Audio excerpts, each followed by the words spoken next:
warna dia is warna baldu. Sis, saya tak sempat tengok live sis. Boleh tak sis buat video macam mana sis buat eyeliner tebal tu?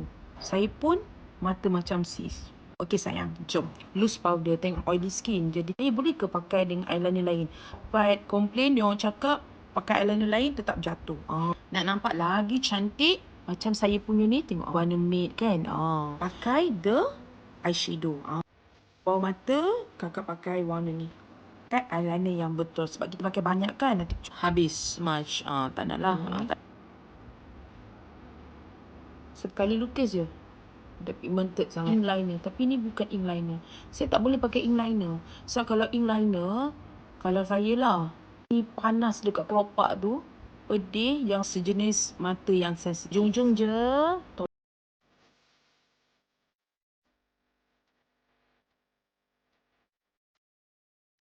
Mata.